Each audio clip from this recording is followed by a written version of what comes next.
Vatican, cœur spirituel de la chrétienté, petit État protégé par des murs millénaires, mais derrière ces façades sacrées se cachent des secrets que très peu ont pu contempler. Des archives interdites aux mystérieux chronoviseurs, en passant par les scandales et les dérives de certains papes. Aujourd'hui, nous plongeons dans le côté obscur d'un lieu que le monde connaît peu, là où l'histoire officielle se tait.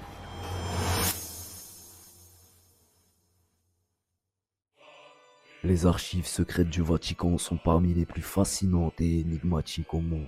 Leur accès est strictement limité, et même les chercheurs doivent justifier de longues années d'études pour seulement effleurer leur contenu.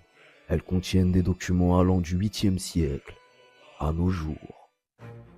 On y retrouve des correspondances papales, les procès d'inquisition, des rapports sur des événements inexpliqués et parfois des documents que certains qualifieraient de dangereux. Des histoires circulent sur des parchemins détaillant les relations secrètes du Vatican avec des sociétés occultes ou révélant des faits historiques occultés de la mémoire collective.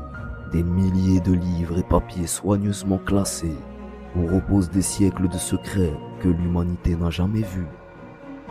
Chaque document pourrait bouleverser notre vision du monde.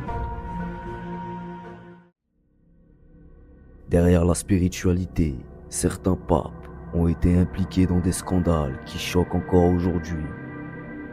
La luxure, la corruption, les manipulations politiques et même les crimes dissimulés sous couvert de la foi.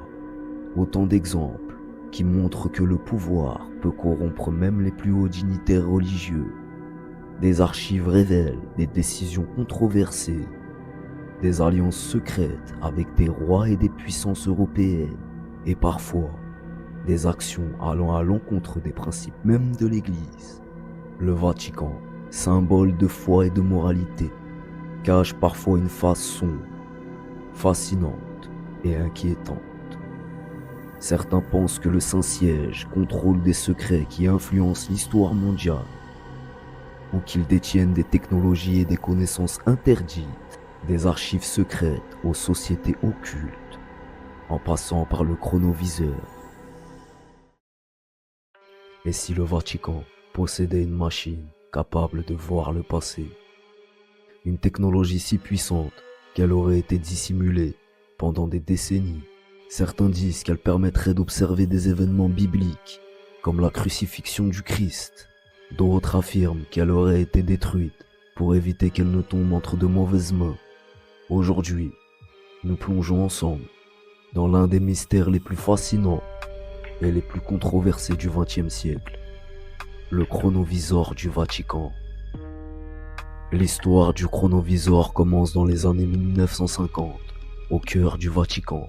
Un moine bénédictin italien, Pellegrino Ernetti, prétend avoir participé à la création d'un appareil hors du commun. Selon lui, cette machine pouvait capter les ondes résiduelles laissées par les événements passés, comme si chaque son, chaque image, chaque moment de l'histoire est resté enregistré dans l'univers.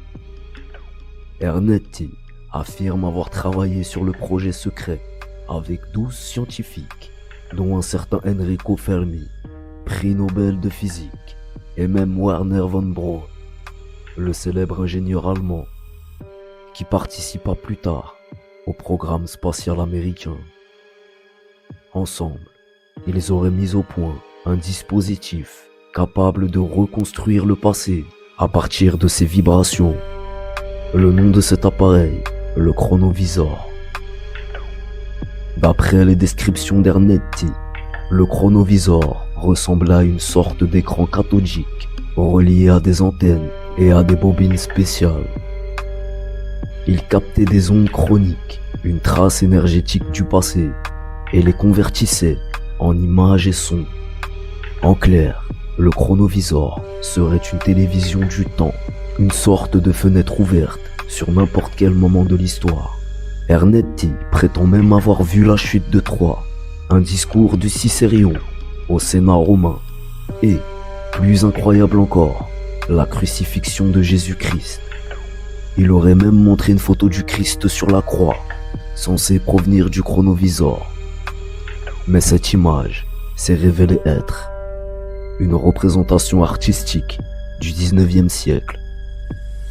Supercherie ou dissimulation, difficile à dire. Ce qui rend cette affaire encore plus étrange, c'est la position du Vatican lui-même. Officiellement, l'Église n'a jamais confirmé l'existence du chronovisor. Pourtant, le Vatican aurait classé cette invention comme secret d'État. En 1988, une loi du Saint-Siège aurait même interdit l'utilisation de tout appareil permettant de voir ou d'enregistrer le passé. Une coïncidence ou un aveu déguisé. Bien sûr, les scientifiques restent sceptiques. Aucune preuve tangible du chronovisor n'a jamais été présentée. Et Ernetti, lui-même, avant sa mort, en 1994, aurait reconnu que l'histoire était inventée. Mais selon d'autres sources, il aurait simplement été forcé de se rétracter.